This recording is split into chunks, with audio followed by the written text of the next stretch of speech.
The timing is perfect. I'm so excited about this time, and it's defying logic. No matter what, guys, we haven't got no. If we had the easiest life out there, this is coming out of struggle. And I tell you what, when you go through struggles, and then your output is gospel music, you know what I mean, bro? Listen, you're going through hell, and you just, why am I here? And then when you get to the end of the song, somehow you feel like you can fly. You know what I'm saying? You're thinking, yo, guys, and that's why I call my show on the Wednesday Lift Show, because if you don't lift nobody else, it lifts me, and I'm not going nowhere. Whether it's modern gospel, whether it's old school gospel, you know what I mean, whatever way it is, it's just amazing for me. Guys, I got my struggles, Kev got his struggles, Ray's got his struggles, and without gospel in our lives, yo. Sure. Affinity Xtra, be extra. The views and opinions expressed in this podcast are personal and do not necessarily represent the views of Affinity Xtra. Wipe the tears, wipe the tears, wipe the tears from your eyes. Lift your head up to the sky. Smile, God loves you.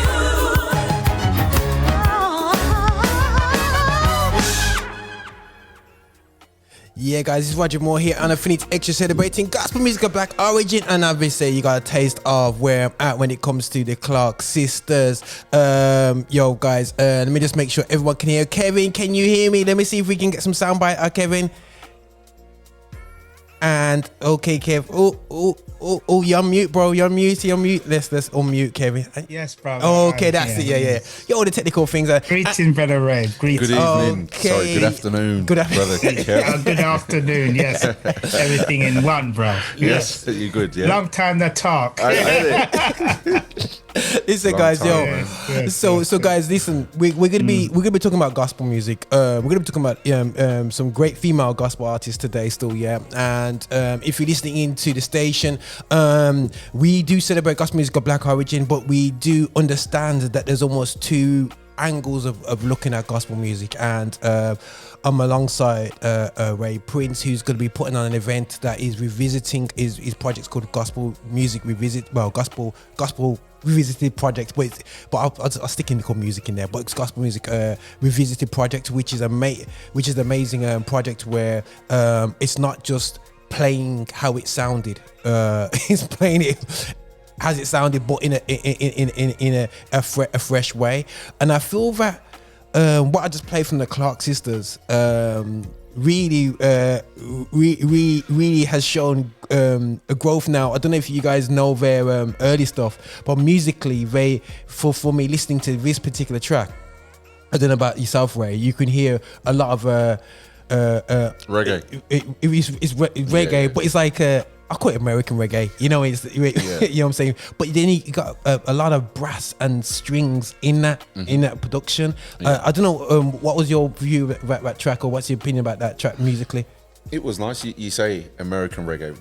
The Americans, they can play anything, because I think it's a part of our culture. But it was nice to hear them kind of go, because I've never heard that track before. Okay, cool. So I've got to do a bit more research as well. But it's nice that they can appreciate reggae in its form and introduce it into gospel. But gospel music's a melting pot of all styles of music anyway. So that was nice where that was mostly featured within that piece. Yeah, more reggae orientated. No, 100%, 100. That bass player, man, I was like, yeah, man. Very weedy-kest. But yo, Kevin, what was it? How is he feeling with that track there, Kevin, that I just played? A brilliant fusion of brass and funk and strings all coming together. A rich bottom with the bass and the drums. It's kicking. Yeah. Very large, and the sisters took it to another level as usual. You know, they're very vocal acrobats. You know, everything's happening at the same time, but yet the song functions very nicely. Yeah, no, 100%, man. functions. They're almost like a baseline when it comes to yeah, they well, consider now their mother and the tradition they came from. What do you expect in terms of vocal excellence? And then these brothers, the brothers in America, they haven't got no time to play. When they go in the studio, they're going to win. They're going to cut something that sets the benchmark. They're always going to set the benchmark. Yeah, very true. It's very true. True. A strong work ethic.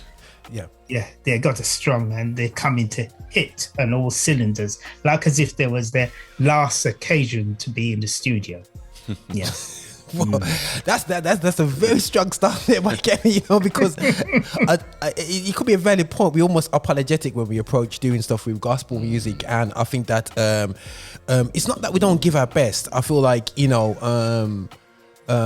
it's very much in the UK very apologetic. I think we are apologetic in terms of a generation of people now. I would say I'm probably the last generation affected by, the last age group batch that's affected by American music, American gospel music, and I feel that now there's almost like a move away, not a move away, a kind of like to ignore the importance of gospel music in world music, full stop, and to do I call it again American reggae, but now to do reggae, Clark Sisters, and actually for us who are of Caribbean descent, the reggae, by right, to turn around and say, they dropped that track hard, I'm saying, shows the testament to basically that, as Kevin says, that gospel is a melting pot of a lot of genres of music. I played a number of tracks from female artists today so far, and you can hear soul, you can hear your soul and R&B, whether you want to put them, separate them, neo soul, hip hop. You know what I'm saying? Let me correct yourself with neo soul. Neo soul doesn't exist. That is, no, it's a labeling, because you don't say neo rock. No.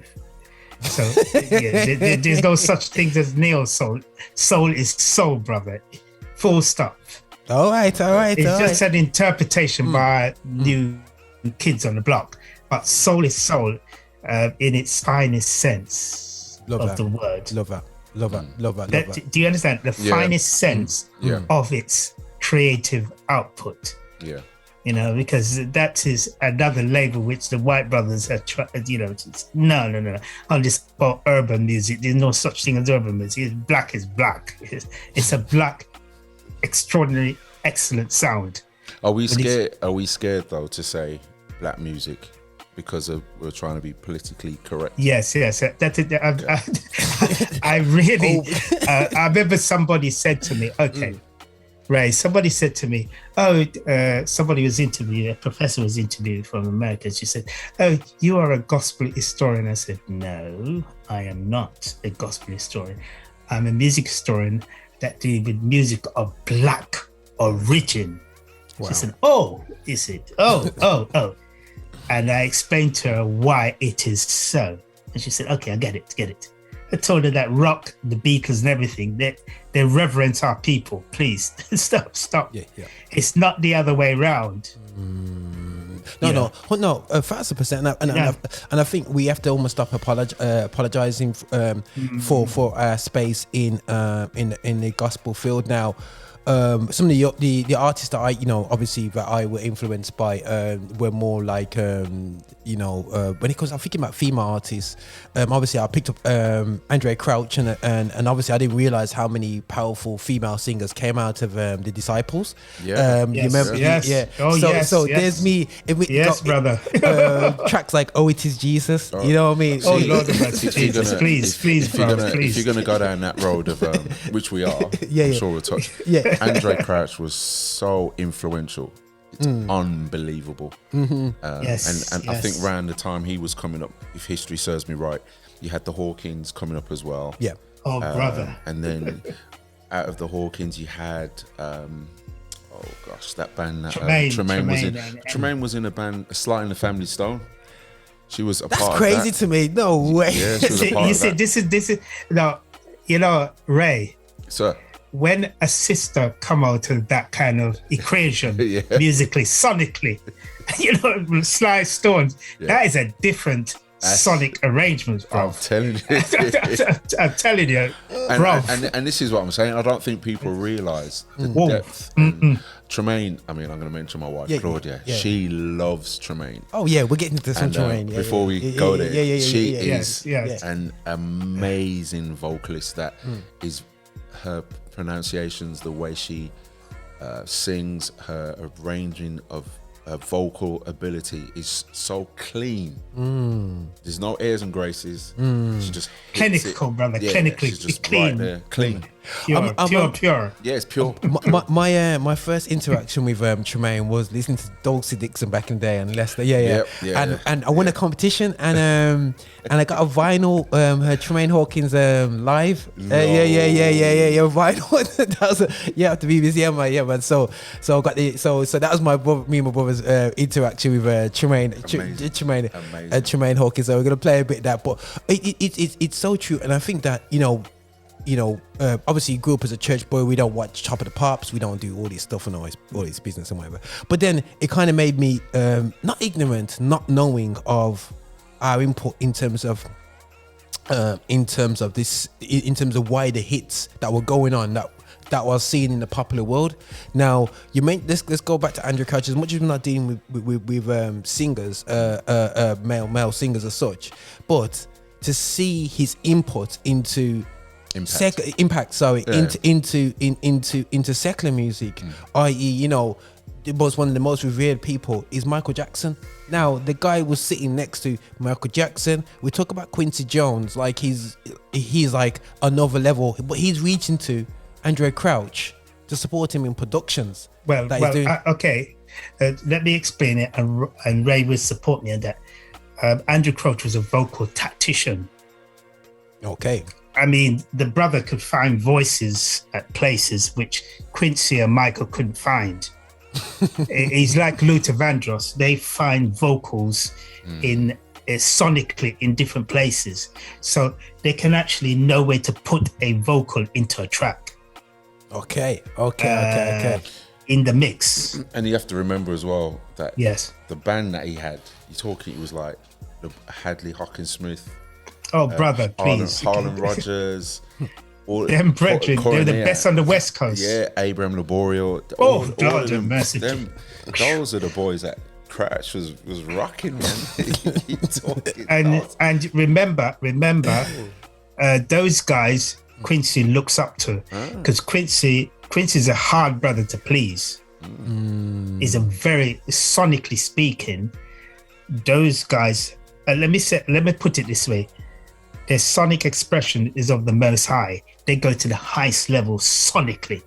Come on. They enter into new sonic realms. Yeah, 100%. And the only people can actually do that on a regular basis is like Andrew Crouch and Walter Hawkins and so on. Yeah, they go into a different realm in their music. Yeah. No, 100%. And I think people we need to, and this is why we're discussing this, because we have to realize that some of the biggest impacts in world music have been specifically black musicians and singers from the, as much as we dare say, but from the biggest music market, which is the US. Out there they've made impact, and that impact it's not only affected secular music, but it's also affected us in the church as well, and we can't avoid the impact that they've made. And it's not it's not because we're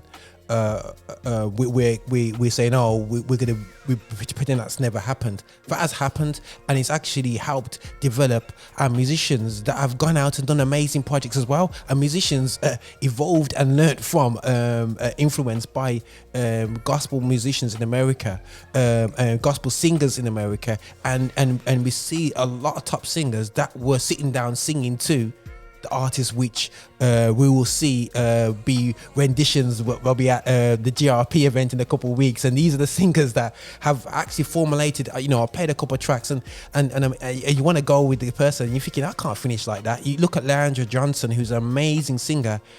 In the end of the day, she's amazing, but without Tramaine, would there be Leandra Johnson? You know what I'm saying? You know, so it's like, you know, that freedom to go on stage and not repeat, you know. And I was watching a Hezekiah Walker documentary the other day, and he talked about his wife, Monique, amazing singer. But a lot of these singers that wouldn't be around without these guys. You know what I'm saying? You know, I commend you as well, Raj. It's very important that people know about these vocalists. I mean, you mentioned Sandra Crouch. Yeah. She's yes. underrated, like you would. Yeah, 100%. Yeah, 100%. I mean, one of the reasons why we're gonna pay tribute to her is a lot of the black churches would sing a lot of her refrains in services, and they wouldn't even know that it was Sandra Crouch that wrote those songs. And many of the black Pentecostal churches had a lot in common. They would sing these choruses in a service, and there was Sandra Crouch's choruses. And you know, she needs the respect that she deserves. And you know, another thing too, Ray. Yes, sir. I could back this up further. She was a serious percussionist at Motown West Coast. Didn't know that. Yes, she worked as one of Motown's seasoned percussionists. She worked on the Jackson stuff and all that. And she's a serious sister. She's a serious studio musician. I tell you. I know. Oh, you know something? If I could ever get in contact with her and just give her the respect, because she killed us. Because the thing about it is that this is what I call the behind the scene power brokers like yourself, the defining the creative engine. I don't look at when I see a few youngsters screaming and bawling and trying to make, I said no. I look at the creative entities behind the scene. And as far as I'm concerned, Lynette Hawkins, and Sandra Crouch, they are the creative engines behind the sound. Very true. And the Shirley Caesars and all that. They are the real power brokers. Yeah. They are the defining benchmarks where if you want to be mentor, you need to spend hundreds of hours listening to these sisters and doing their accent and how they embody vocal language. I mean, you mentioned Shirley Caesar there. Oh, Lord have mercy. With the caravans and the caravans. Albertina Walker. And Dorothy Norwood. So guys, you guys are talking. I'm trying to keep up here, story guys. Yeah, you just mentioned about caravans. And the only caravans I know is the caravans and holidays. So explain to me, where does Shirley Caesar? And what I'm gonna do, guys. Ray, you want to talk about it? You talk about it first, brother. You go ahead, brother. The caravans were made up of Albertina Walker. I'm not sure if Clara Ward was in there. I could be wrong. I think Clara Ward. I think Dorothy Norwood was in there. Yeah. Alberta Ward, yes, and James Cleveland. Correct. Brethren James Cleveland. Yeah. He was the accompaniment on keys. And a ranger. Yes, keyboardist. Yes. But Shirley Caesar came into that setup, and I think Albertina Walker from just a bit of research was always the one in the background. Okay, she was the one that kind of background. created, very supportive. You know, she would kind of push these ones up front, and these are the stalwarts, so to speak, that allowed us to hear these. Don't forget Mahalia Jackson. Jackson, part of the collective. That's right.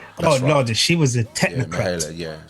She was also a part of the caravan. I don't think she was in the caravans. I could be wrong. No, not necessarily, but they all hang out. They all hang out. Them and with Sam Cooke and all of them. That's right. And Candy Staton, they all hang out together. Right. They're on the road a lot. Yeah, that's right. And you know what's crazy, guys? Yeah, and this is where I see UK probably went down the wrong route. You know, you can analyze and critically analyze things from a looking back. You know, when I saw the seamless ability of gospel artists in America just sitting shoulders with non-gospel artists, and they just that we see as, you know, Candy Staton, you think that, oh, she don't talk to nobody. No. And I say that, hold on a second, these guys actually talk to each other. These actually guys work together. They actually go, oh, by the way, check out my friend. He'll make a beat for you. It'll be here. Okay, that's great. It's not going, what church did they go to? What did this? Before they even get to go in the studio together. That's what we've done over here in the UK. Yeah, we said, okay, only guys who can do my stuff is what day did the worship, or what did it is, what did it is, what did it is. We've put all these restrictions which has stifled musical and creative growth and not sit down and says, you know what, where's the best place to do this recording? Okay, this guy is the mixer. Okay, he just mixed for so and so. He just mixed for Shaka Khan. He just mixed for so and so.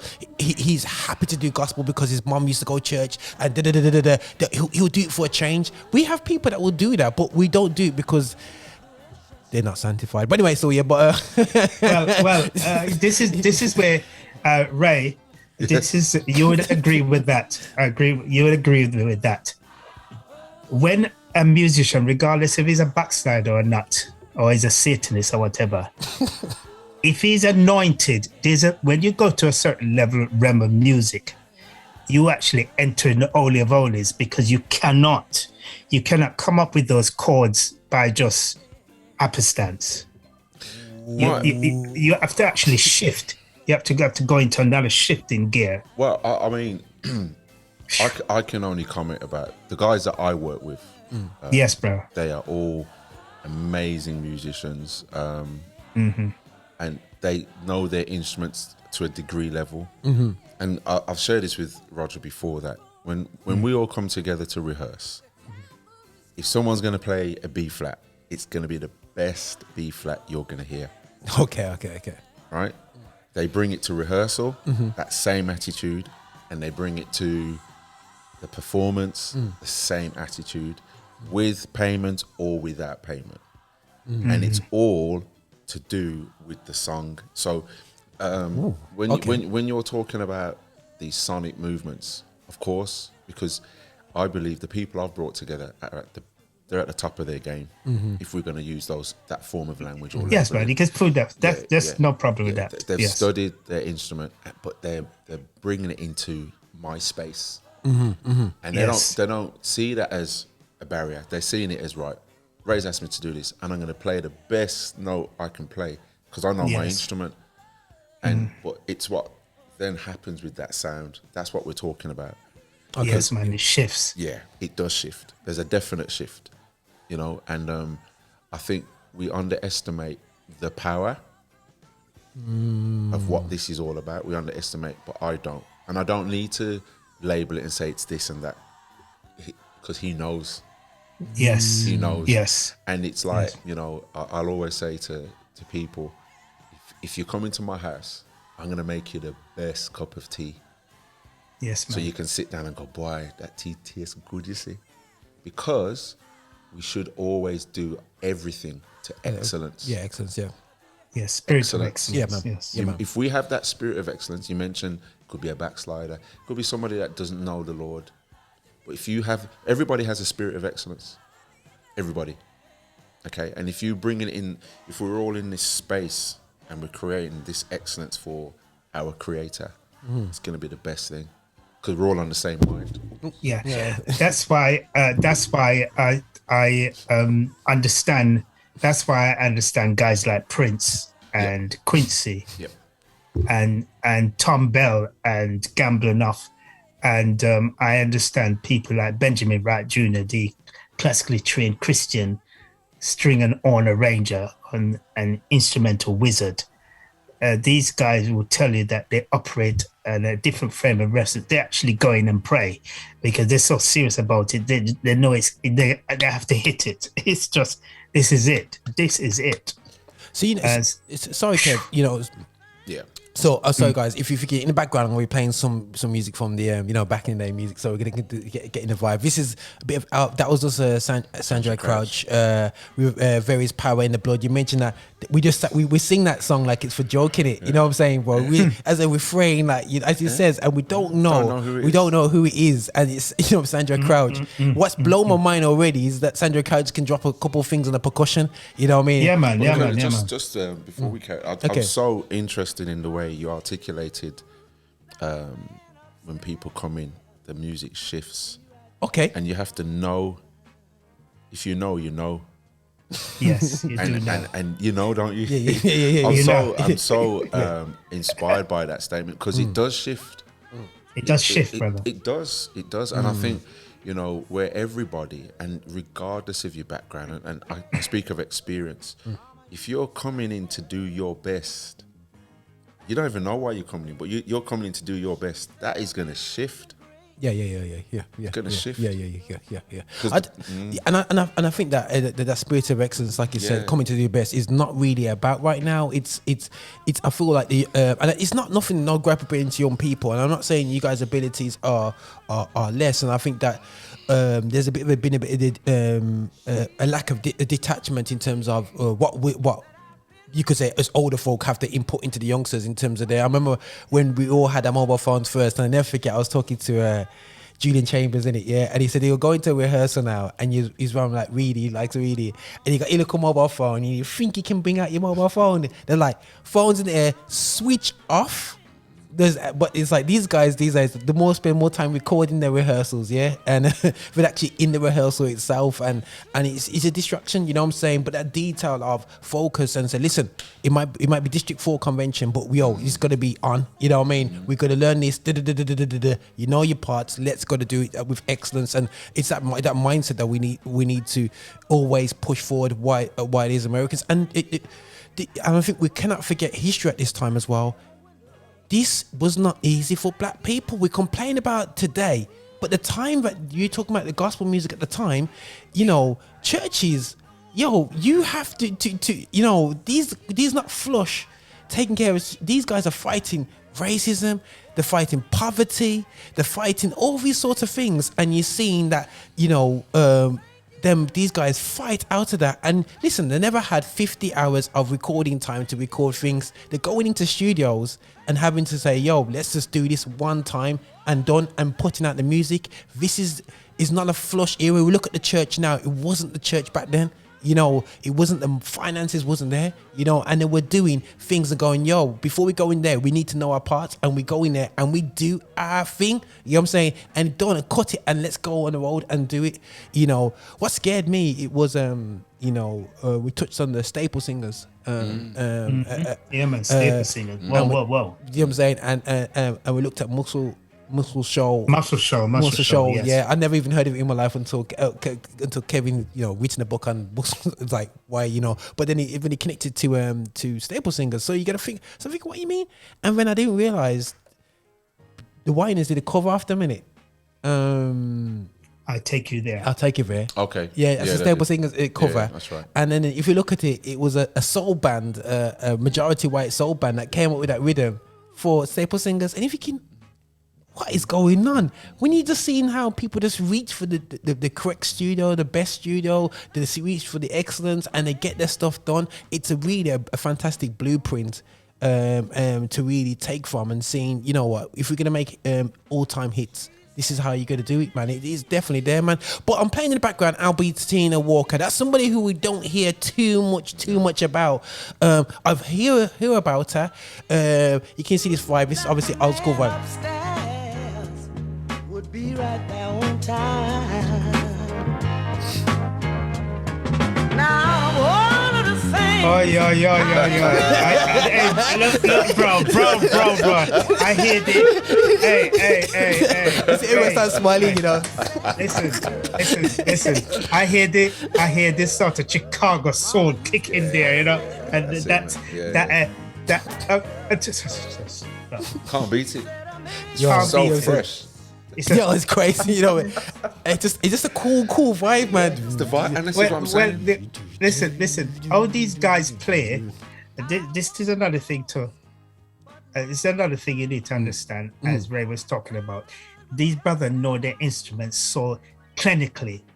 It was a clinic. It was a treatment. They deal with treatment, and they had a musical DNA. They all going with one mission, and that is to do the best. Even if it's a simple chord. That's right. But the chords were not simple. There's a lot of dimensions going on in it. Yeah. No.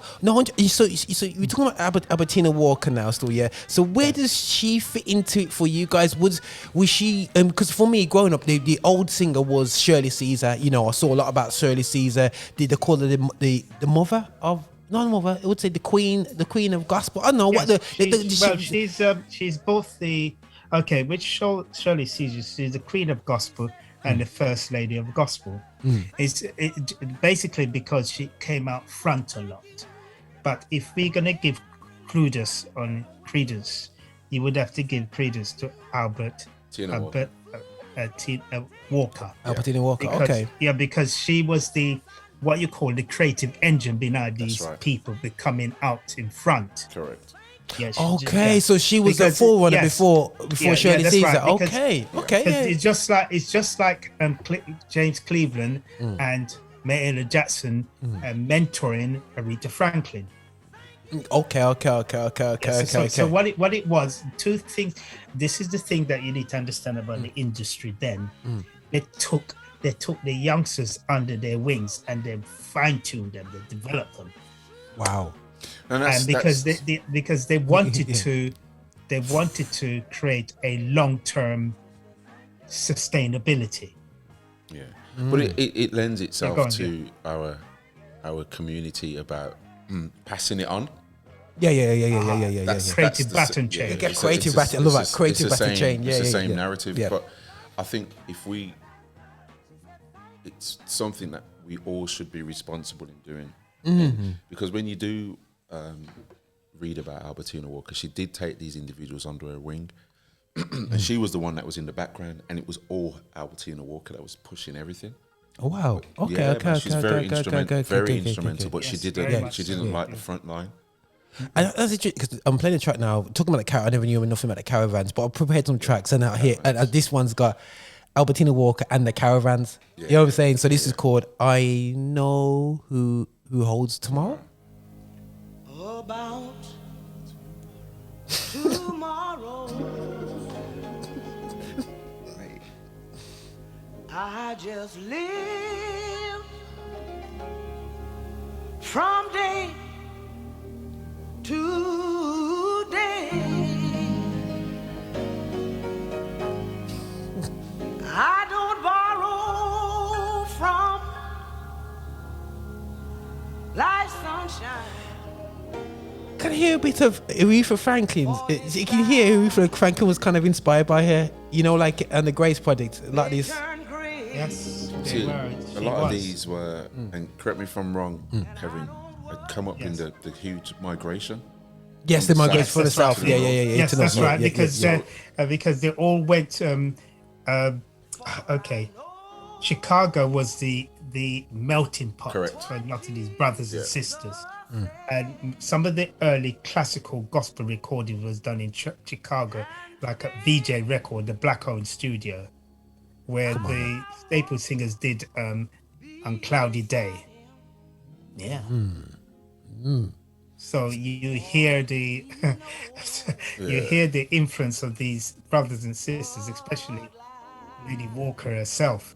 You know, because Lady Walker, I think they actually recorded at VJ, you know, or they hang around there. And the thing is, you hear the struggle. Cool. In the song, Yeah. you hear the struggle. Yeah. And I think that's something is the gospel, you know. Like I'm listening to this now, and how you can practice songs, but you just gotta be on it. You know, it's like when you said the follow the piano, the Hammond, and it's just the art form of it. It is straight art form. You know what I mean? And it's important that we maintain it. This is our story. Our story. Can't taint it. So when people says no, it's not our story, it's American story. How do you feel when they say that? Because a lot of times they do kind of say to people like ourselves who attach ourselves to American gospel, they say, oh no, that's the American journey. It's nothing to do with us. And I kind of disagree, But how do you feel when you respond? It's all interchangeable, isn't it? Because we can't say that we wasn't inspired by the Americas. That wouldn't be true to say. No, wouldn't. However, I don't think we should put down our Caribbean heritage either, because that has really strong roots within gospel. And so it's they're very interchangeable. I personally think that's my opinion. No, that's cool. No, that's 100%. But no, definitely Albertina Walker is somebody I heard about, but not so much. we hear about. But what's absolutely crazy? You're talking about. This is going back to the early 60s, 50s, and you're talking about hard times. You know what I mean? You're talking about. The world is coming out of World War II, guys. You know what I mean? And this is where you have to understand creative history and real history are not two separate things. They come hand in hand. People are moving from the south because of the lynching and all that madness into another unseen racism and that you get in the north. As much as it's not there, it's there. And the place that they got together was the church.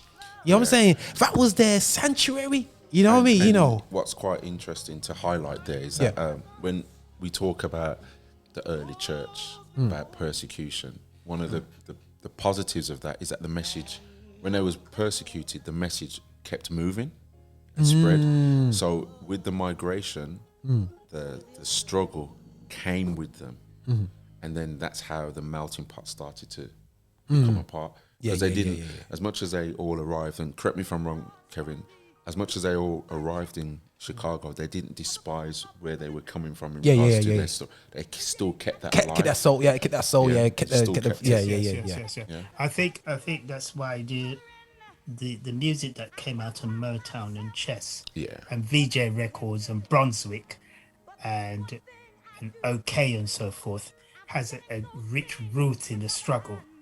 It's so powerful that it even if you did not particularly like that music, depends on your racial background, it's so powerful that it changed your whole perspective when you begin to listen.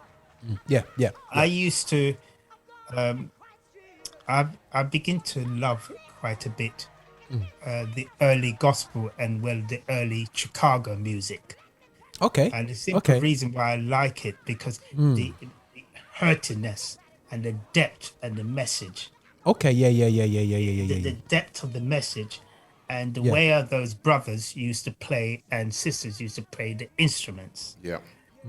It was so deep and resident. It was so powerful that even when they stroke the guitar, there's several messages coming out. The guitar is like a body of work in itself. Correct. Yes. No, just to add to that, from a percussion player, I teach percussion in education, and I teach djembe drums and the origin of that and the history of that. When you're talking about when the slaves came over from the Africas to the Caribbean, the shape of the drum and the way it's played, the head, the skin, and the opening at the bottom represents a soul. Wow. So when you play the drum, you and the drum become as one. Wow. So when you start to play, the sound is the voicing. There are some amazing African drummers out there, but even that which has become so mainstream in schools, people use it because it's so inclusive as an instrument. But the origins of an African drum has so much deep meaning to it. Okay. No. And I think definitely, guys. You're raising some really amazing points here for me, because I'm just playing a bit of Shirley Caesar in the background. Yeah. Now, Shirley Caesar was. I must admit, when I started doing, obviously my dad would play Shirley Caesar. You had Jesse Dixon. I don't know if you guys know about Jesse Dixon. Jesse was Jesse's from Chicago, Is it? Wow. Yeah, he's another serious brother. So you got Jesse Dixon, and then whatever, you had Shirley Caesar. So and I weren't so much listening to these sort of guys, but they were revered a lot now. What's happening now, which is fantastic, guys. I'm on digital music or digital players all the time. I don't really carry records around like we used to. What's amazing now, what I've noticed when doing my little research today, is that you got some of these songs I'm playing in the background. They're available on Tidal right now, so people can actually do your searches, listen to some of the old gospel sounds. They've been re-released. I don't know if they've been remastered, but these are tracks here. But you know what's amazing for me listening to this?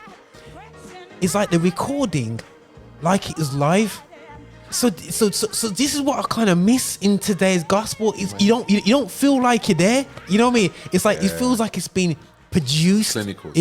But this sounds like they turned up and had church in the studio, in the space.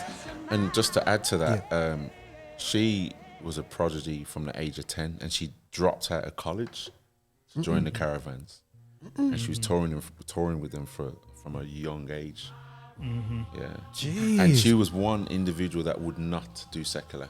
No, she was adamant. And Mahalia Jackson were two individuals who made it clear that secular wasn't for them. Yes, But you see this track, I don't know if you guys know this track, Rapture, yeah? But it's kind of reminds me of some, you know, when you're watching them old programs, yeah?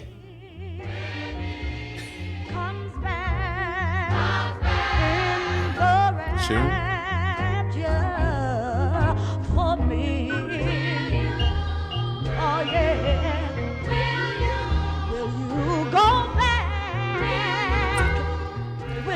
Yeah, so guys, there's I can hear the, you know what? I can hear the jazz riff and that.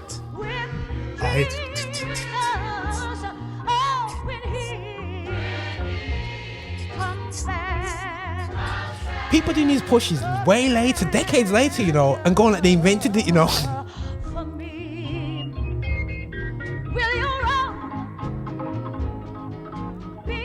Okay, bro. Grooves change. Yeah.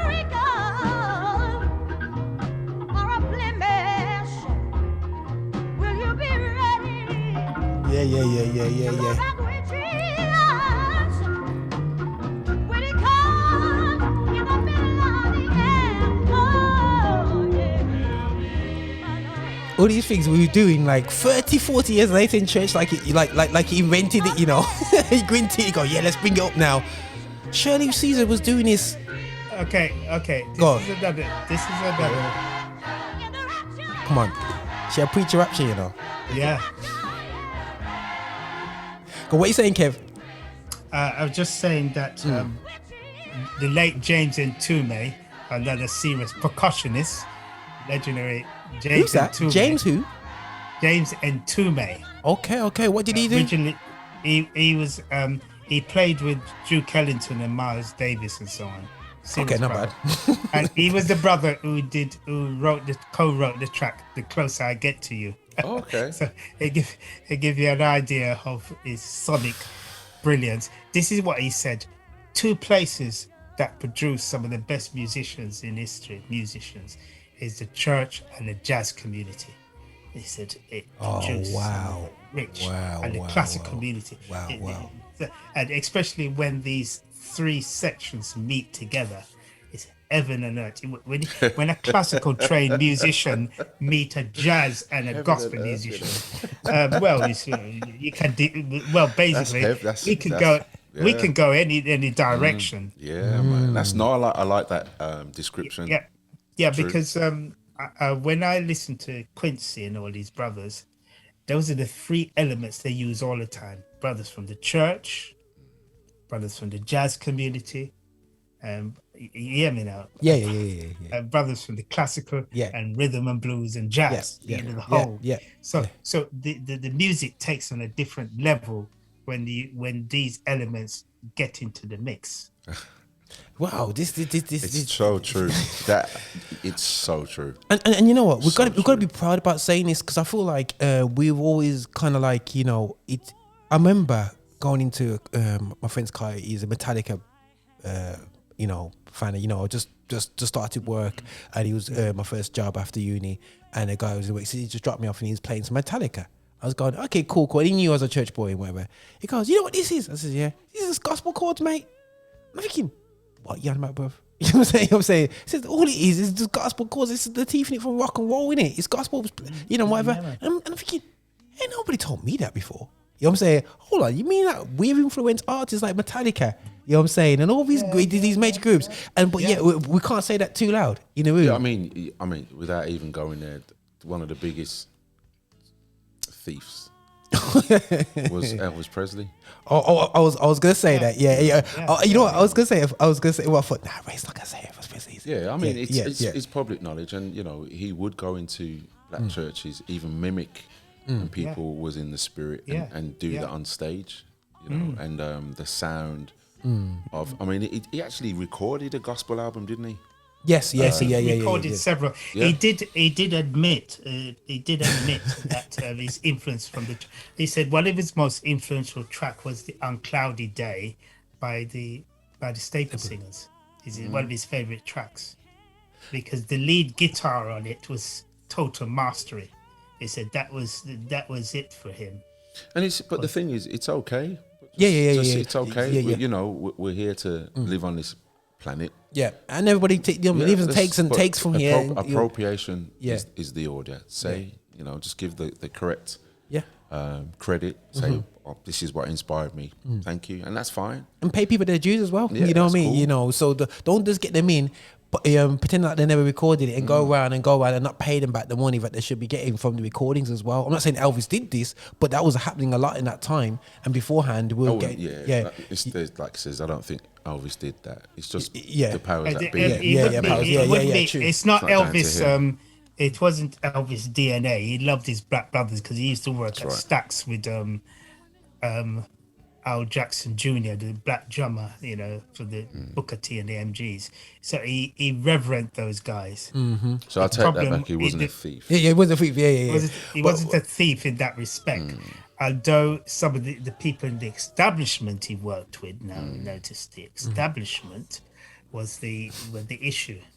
Yeah, man. So I'm causing some trouble here still, because I'm looking, guys. If you jumping in thinking, what you guys, we're talking about the positive history for gospel music, and then and how it sits in world music as well. So it's really great. So in the background, you can hear a track which I like to listen to when I was a kid. Like this takes me back to my teenage years.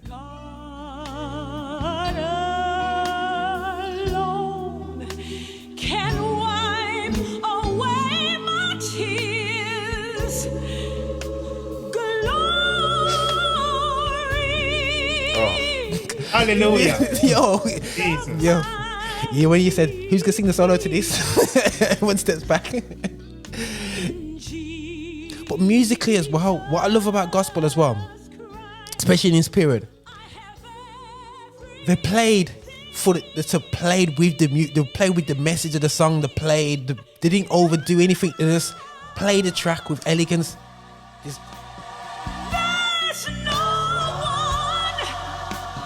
Takes me back, man. Do you know the musicians behind this? Do you know? Yes, and some of the musicians. Joel Smith, I would have said. Yeah, Joel Smith. Oh, well, that is the late Joel Smith. The late and there was and Andrew Crouch. No, not Andrew Crouch. Yes, and Danibelle Hawkins. Organist. Oh, snap! This is his brother. And several of the best West Coast engineers was on it. There was an engineer that worked for the Hawkins for several years, right up to Walter Hawkins' death. There was a white brother who worked did the mixing. Oh, these brothers, they had a group of men, white, blacks that worked with them behind the scene. It's just unity, and this is what I'm saying. It showed that there's a unity of whether you're white, black, whoever you were, and said, listen, we're on about sonic excellence, and they came together and they produced that. You know what I'm saying? And I think this is what we're not here to promote. Oh, you're over here, you're over there. And this is what I love about your project, Ray, is that when I see a coming together of, and it's not a case that you sit down there and fulfill a quota. It's not about quotas for yourself. Like, I have to have 5 white, I gotta have 5 black, I gotta have 5. It's not about that. It's a musical excellence, and you almost have been in terms of working with excellence, and it's a coming together of different cultures anyway. Still, So Ray's ready to go with the figures. This is another. Remember this? We're just.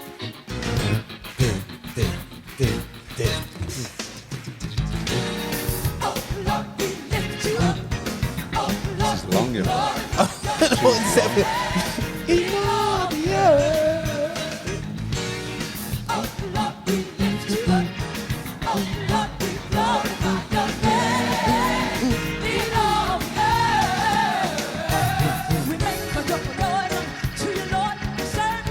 that feel like a bit of Tina Turner going on there?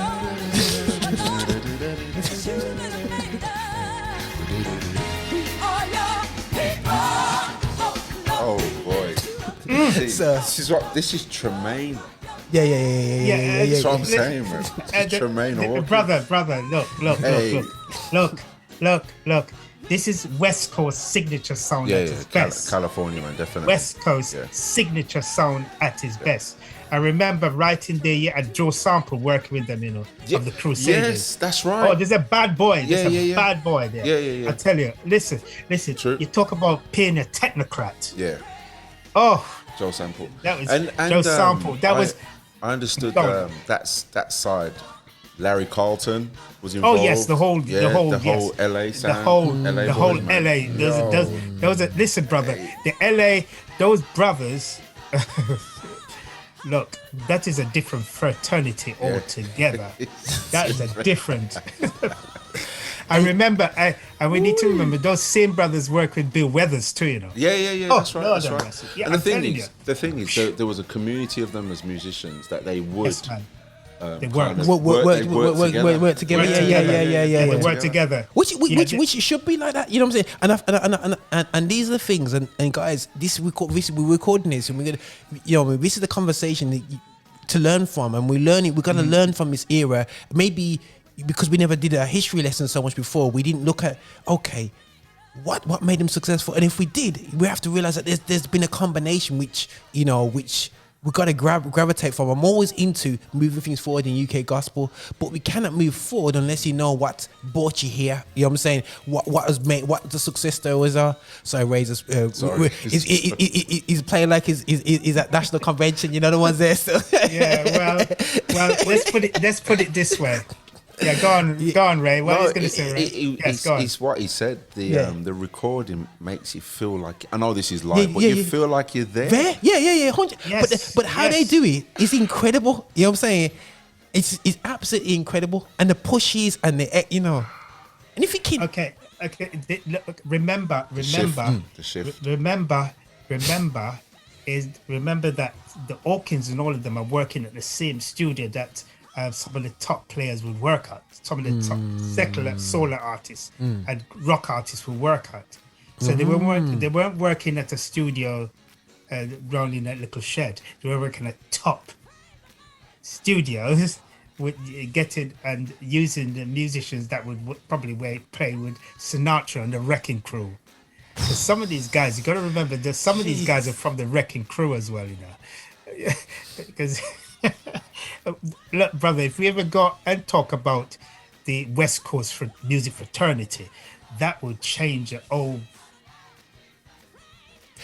Kevin, you kind of messed up a paradigm, because when you say West Coast to me, I think of I think California. No, but I think of hip hop. No, I think of West Coast versus East Coast. You're saying what's called West Coast was going on before this. You're talking about sound. Long time, bro. You're saying we're going on. So for my era, I was looking at you got Biggie on one side, you got, and the thing is that was nothing new.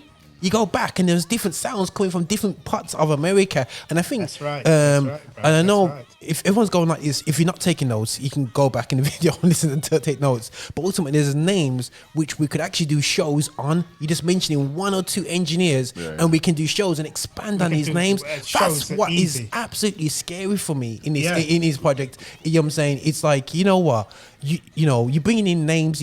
Sandra Crouch. I bet you if we started looking at a discography. And I know Ray's a percussionist, and you look at it and you're thinking, hold on a second. You start listening to that, said, yo, she did this, she did that, she did. Didn't know that. Thanks for that. You know what I'm saying? Yeah, because that's interesting research. And then we look at young, I say young, she's a big woman to me now, because she'll beat me up. But you see, we look at Ruth in it, Ruth in the percussion now. Gosh, and she's a female percussionist, and it's like, these. That'd be inspiring. They're inspiring for people, and we need to know this, because these are the inspirations. Because I said myself, if I knew about black brass musicians when I got the trombone and brought it back home to my mom, and she said, "That's it, walk back out." We got a piano plan to come here. You can take the trombone back. Maybe I'll be a trombone player today if I actually knew who my inspiration. You know what I mean? Who do I emulate? Okay, let me tell you something. When we talk about brass players now, you're talking about guys like Johnny Pace, who used to do arrangement in Chicago for the impressions, the impressions and so on. And not only that, you have Paul Reiser, who did all the string arrangement for Motown classics. He was a brass man. He was a trombone brother. Jeez. I don't know how you remember all these names, you know. When I just drop these names, this is what you call the okay. For instance, there's one white brother who's worked with Kurt Franklin on them, Larry Gold. Larry Gold only deals with R&B and soul. He doesn't do rock. This is a white Jewish brother.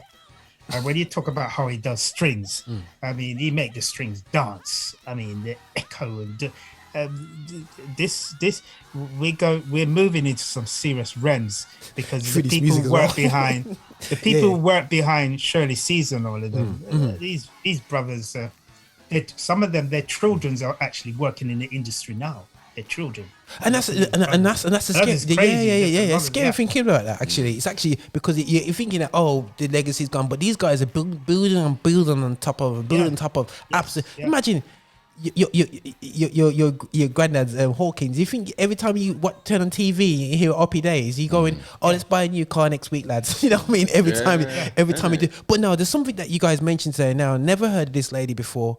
Her name is Lynette Hawkins Stevenson. Yeah. No. Lord, Lynette Hawkins Stevens. Stevens. Stevens. So, tell me about this person here, because I'm like, it's Lynette. When you say the list, Ray, you want to begin it? Because don't let me start now. You go ahead. I'll just say, go ahead. Lynette Hawkins Stevens is still with us. Thank God. Okay. Praise the Lord.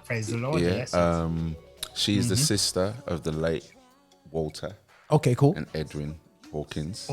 Yes. And she used to do a lot of the vocals in the Love Alive albums. Okay, cool. That's correct, bro. You're correct. Keep going, yes. And I love her for what she's done. Okay. And the impact she's had on gospel. And, I don't think these people get their fair dues. So I think when it comes to the academia, I pass on to yeah. What are you saying about Lynette Hawkins, Kev? Lynette Hawkins is a vocal tactician and one of the key vocalists that was the strong arm of Edwin and Walter. They were a go-to. She was the go-to vocalist. If Tramaine wasn't around, she did the bottom. She'd take care of the bottom and the vocals. How do we classify Lynette? Well, if you're talking about behind the scenes, she's definitely in the same ranking as Diane Love and Lisa Fisher.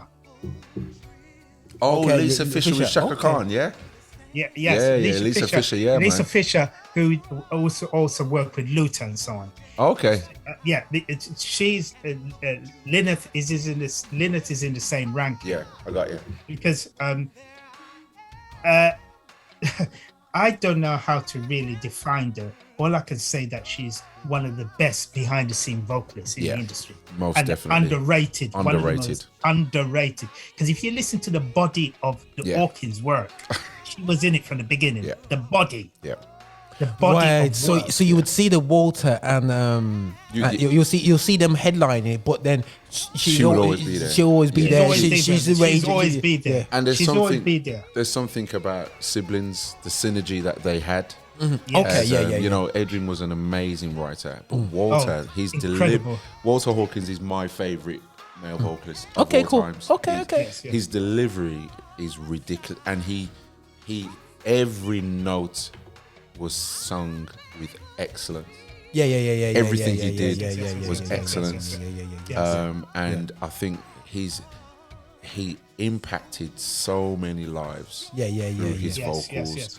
Still continues to do so. And it's just again how Kevin articulates it. He's a vocal tactician, is that right? Tactician, brother. It's the right word. Because when I say vocal tactician, is a person that is technically excellent. Yeah, he's excellent. They go beyond the norm. That's vocally. Right. I totally agree. He's one of those that he's in his time was definitely gifted to do what he done. Yeah.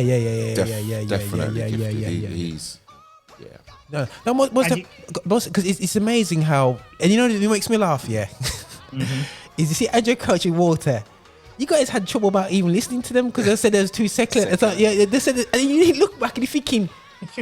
Andre Crouch, mate, for me, he changed the narrative of gospel music. He took it to the masses, didn't he? Yeah, He took it out of the four walls. Again, Kojic.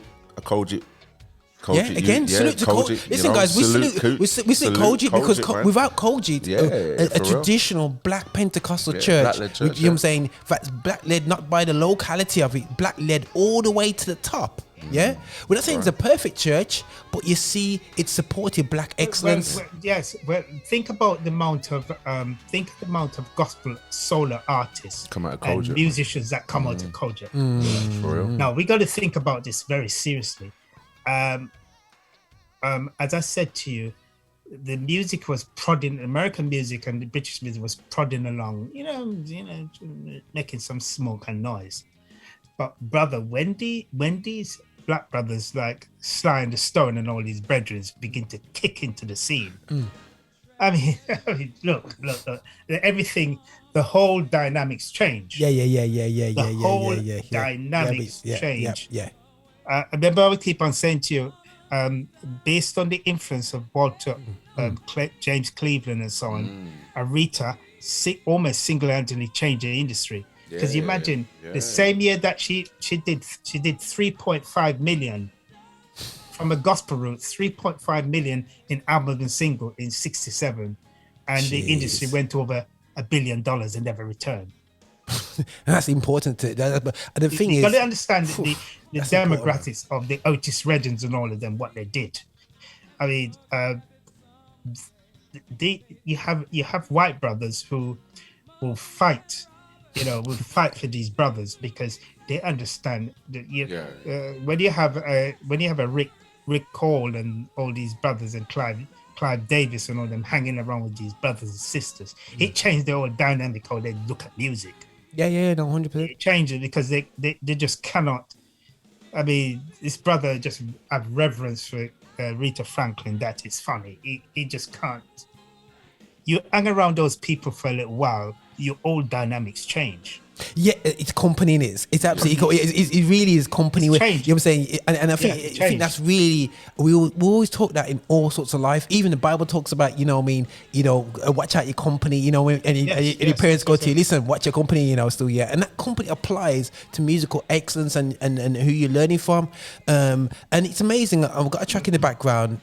We talk about Hawkins, and we have to pay homage to Hawkins 100%. But this song has been reloaded. Now, this may not be a secular classic, but this is absolute gospel side. How many reruns do you know about this track? This is obviously the original. Thank you. I've heard so many versions of this track. Absolute classic. You know what I'm saying?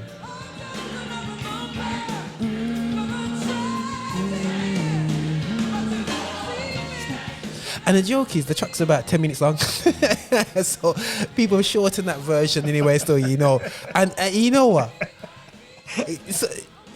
You can nothing but smile and say thank you after these tracks. This is when you're talking about it goes somewhere. And this is what gospel does to people. And I stand up for gospel all day long. I don't care if you left church. When you see them scenes and they got they're talking to prisoners. You play gospel, the prisoners are going there because they want to have that spiritual. When they hear it, they're going, that connection. And gospel connects that. You know what I'm saying? Listen to this, man. It lifts the spirit, most definitely.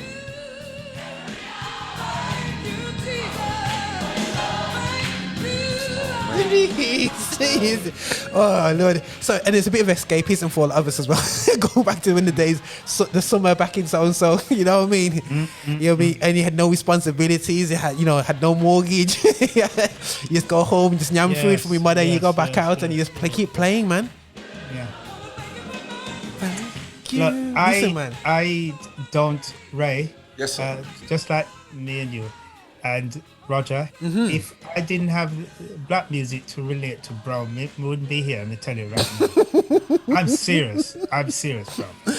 Our music in general. Yeah. Because I understand all the different elements when it comes to music. I'm learning more and more. But I tell you, sonically, if we look at the music that came through since our lifetime, I mean, some of it is extraordinary. Amen. Yeah, 100%. You know, we could spend weeks analyzing the Hawkins, and that will just that's a whole subject in itself. Yeah. Help us, Lord. And then if we look at Andrew Crouch, well, that's And the crazy thing is, guys, you know what? You can get their tracks like this, and this is probably the first time we've done a historian tracks and actually played the tracks. But the tracks, you can break down his tracks. Yeah. Ridiculous in terms of the pushes, who's playing that bass guitar, throwing it down like that, and who's doing this and who's doing that, and it's absolutely, you have to take your hat off. And people might say, oh, but you got to think about, this is one chance. Yeah, you got to deliver this. Yeah, you got to know your parts. You got to capture the vibe. There's an element of improvisation in this. Yeah, which jazz musicians have that vibe of you're gonna hear this once in your lifetime. Whatever you hear tonight is gonna be once in your lifetime, and that's it. They're not coming. Everyone's on a vibe thing, you know. And I believe that gospel musicians had the vibe thing, but all did it in a way where you didn't even know that they didn't play it before. I don't know if Ray, as a musician, is there times when people said to you, how many times you practice this track, and go, we just played it. You know what I'm saying? How did you know how to push at the same time as, you know what I mean, when really goes, and you just there's something that connects us. Yeah. It's just crazy. It's just what Kevin always alludes to, is that sonic, there's a realm, there's a place, spiritual realm, that it goes, and where we have no control of it, but your mind, everybody's mind has to be on the same thing. This is what I'm saying.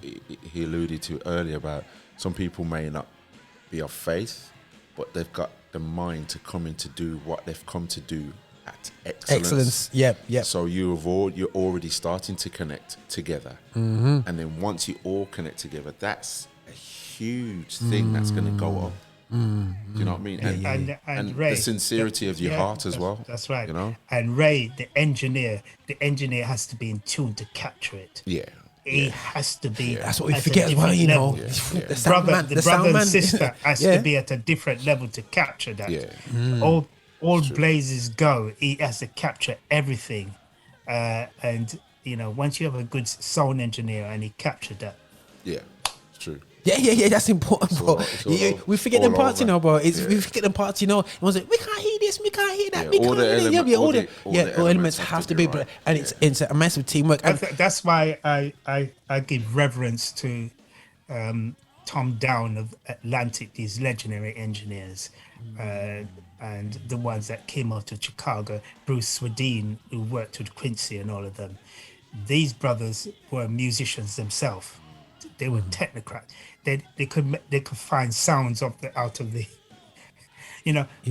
when you actually work with the A Train with Duke Ellington, right, and Sarah Vaughan and all these brothers, and serious thing. What? And I think that and this is where Ray, we're gonna go to Ray's gig, because guys, we can be here for 5 hours talking about the greatness of gospel. Yeah, I feel like we just started the conversation. We just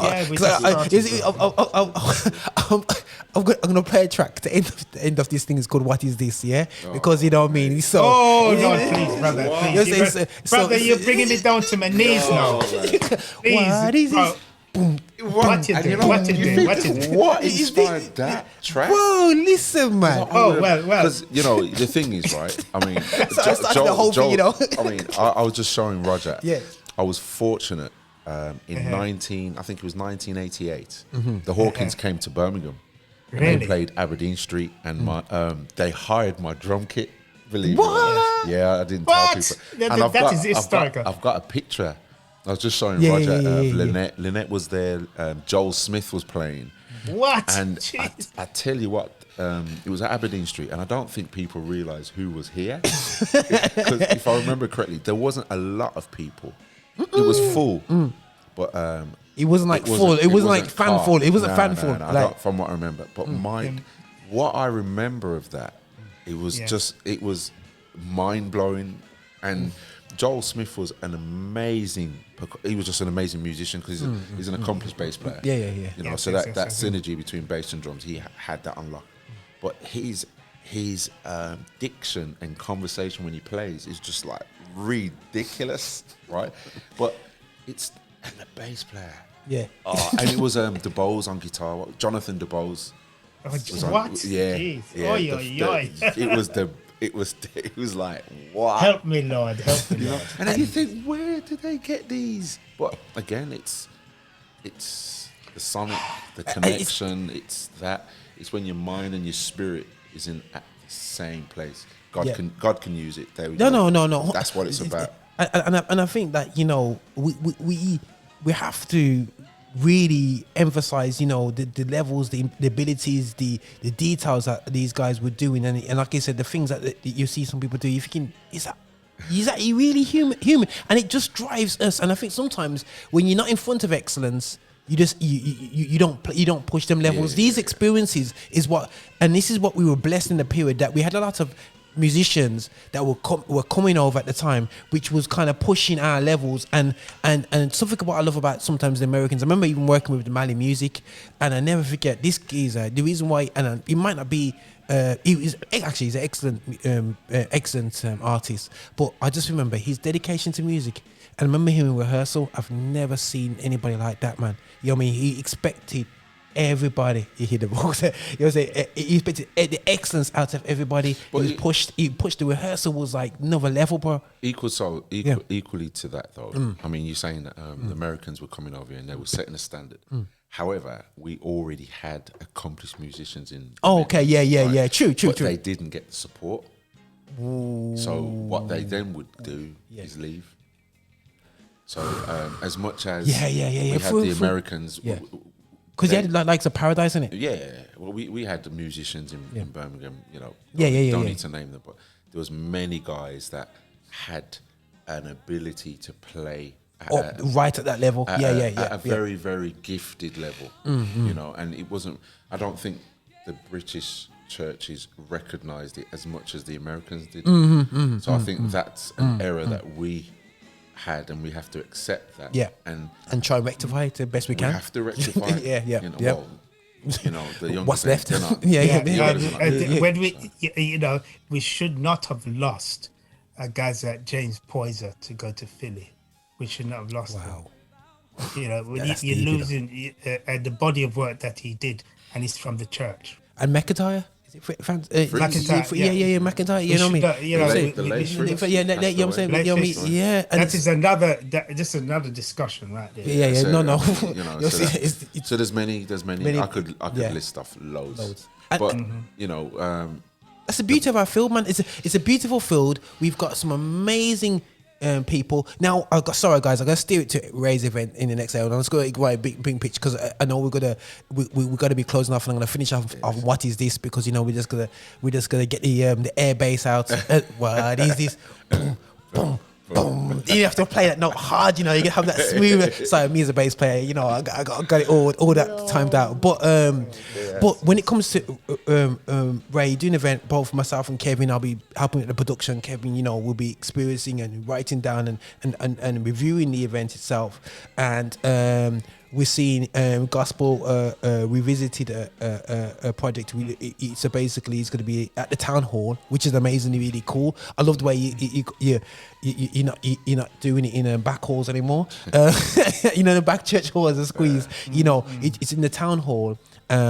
Tickets are going really well, guys, because I noticed when I went to get some yesterday, tickets are doing really well. So listen, get your tickets quickly. Definitely go there. Check out B Music. It has it on there. Sign up. Get your tickets in, please, people. Do not turn up on the day and text Ray and say, Ray, I can't get in, you know, blood. Yo, you could get. You remember the days I said, you know what I mean? Yo, just I've parked round the back. Can I just sneak in? I got my keyboard on my shoulder. I'm gonna try and sneak in. Ray's laughing because he's heard that excuse before. Still, yeah. You cannot do that on the day, guys. You know, cannot do that. But this event with Gospel Revisited, do check out. There's videos out there live. It's going to be a fusion, of for me, funk, classical, and gospel sound. Now, I can be corrected. It's a quick description, bro. I mean, again, I just a small snippet. My background is music education. I work in with a lot of different ensembles, but working within the organisation that I do work with exposed me to classical. A few years ago, and I said to a colleague of mine, mate, I'd love to revisit some gospel stuff and using these, like he likes to say, forces of different ways of presenting music. So that's been my inspiration. I love sounds, I love music, and because gospel is so versatile, you can play any style or any genre and you can attach it to that. But my love is jazz and gospel and soul and funk. That's what I grew up on. Cool. So I always try to rearrange around that vibe, that style. And Jonathan Silk, who's a great guy who I've been working with. It's cool. He brings his composition and jazz skills to the table, and I bring my gospel, my arrangements, my rhythm section to the table, and that's how we create our project. Which again, what you said earlier, when you have those elements at the table, your jazz, that's right, brother. your funk, and your gospel and your classic, I will say the rehearsals have been very inspirational. No, 100%. Listen. One of my guys who could have been helping me on the day. I'll go to him. I said to him, he opened up for Ray, whatever. So I said to him, I says, you know that gig we're doing? He says, yeah. I says on the 4th of June. He says, yeah. It's the guys in there. What? A proper red dream, man, a proper that. You know what I'm saying? So we're 1,000% excited about that event. Yeah, I'm gonna put the link in the description. That'll be 100% in here, and also be links to Gospel Revisited projects to further for you to make sure you follow. Follow them on Instagram. Follow and back in the day we used to say follow the ministry, support the ministry. You know what I'm saying? I definitely want to, Ray. When we get to talk, I want you to help me to upload the videos what you're doing on my YouTube. Okay. People can actually visit it from the US. Because I get a lot of visitors from the US, bro. Oh, okay. Yeah. No. We're share the love and the excellence, and it's about time we actually share. Start moving outside of this. So guys, we're here as creatives. We're going beyond as well, because the media has a major part to play. The reason why Ray's on here is because as a media, as a black owned organization in media, we're here to support and we're here to shout out. What we forget, and maybe we look into this, Kevin, is that without also the black radio presenters back in the day, when we look at George Franklin, all them guys, but not even in America. The guy who did the thing that Questlove did, and he did it in New York. It was a petition born. You know what I'm saying? Radio presenter in he's laughing at me. Born radio presenter in New York who bought that what's it called? Soul in can't believe Soul in the Park. I know you're referring to. Yes. So right. us in media, the park, black, we have a responsibility to celebrate our music. You know what I'm saying? We 100%, and it's part of a massive collective from the musicians, from the engineers, from organizations to support, finance men to support, from governments to where we are. We have an influence through this input with music. I'd like to, before you close down, just big shout out to Roger. I'll say it publicly. I say it to your face. He's doing an amazing job. I said it to you. I said it to you the other day. I'm surprised he ain't got the OBE yet, man. But he's honor where honor is due, and I'm not just saying this. It's we need people like yourself to keep this ticking over. Again, Mr. Kevin Tomlin, it's been a pleasure. I'm always inspired when I speak to you, and it's Me good. too. It's good that 100%. these conversations happen because we have a legacy to keep alive. Not everybody's doing it, but my aim, I feel that's why I'm here on this planet is to keep this. This is my lane.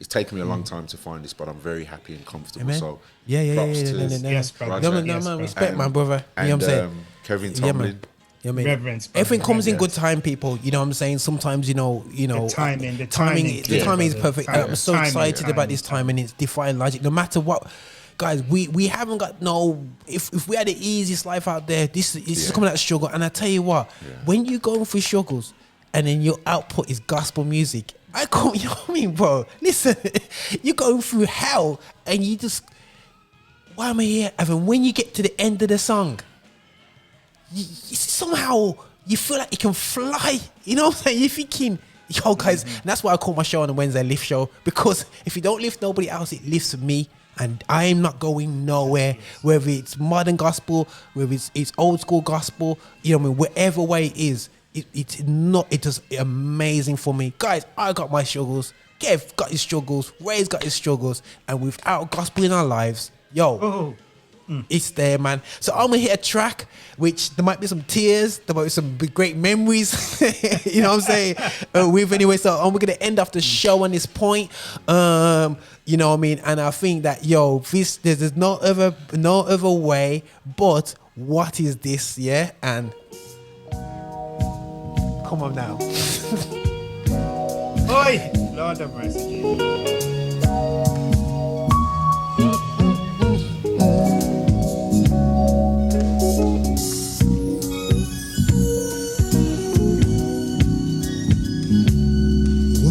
This that I feel deep inside, and it keeps setting my soul on fire. Whatever it is, whatever it is, whatever it is, whatever it is, whatever it is, it won't let me.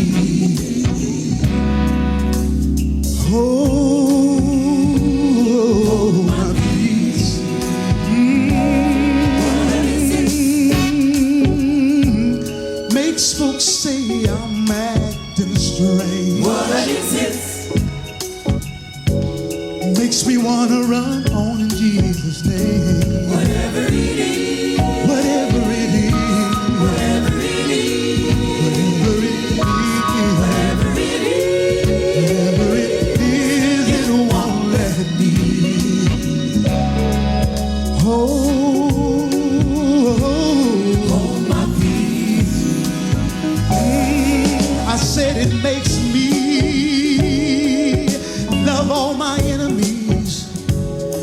And it makes me love my friends. And it won't let me be ashamed. Tell the world that I've been born again. What is this?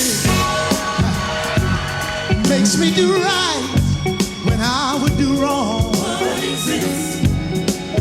When I'm down low, he gives me strong. Whatever it is, whatever it is, whatever it is, whatever it is, whatever it is, it won't let me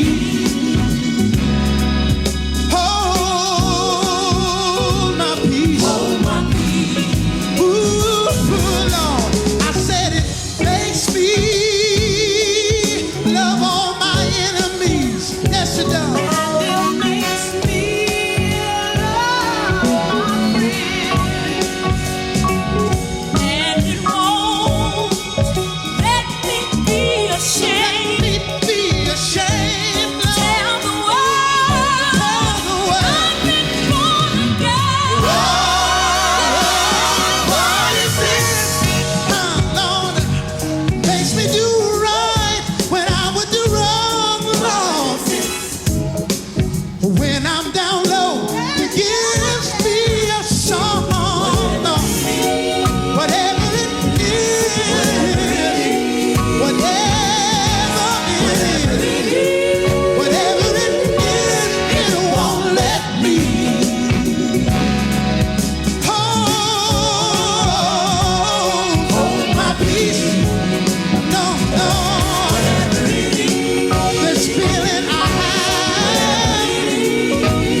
Hey, this is your Bishop. This is your Bishop from Rock Solid. Thank you so much for watching us on YouTube. Thank you so much for clicking and subscribing and also sending these videos to other people as well.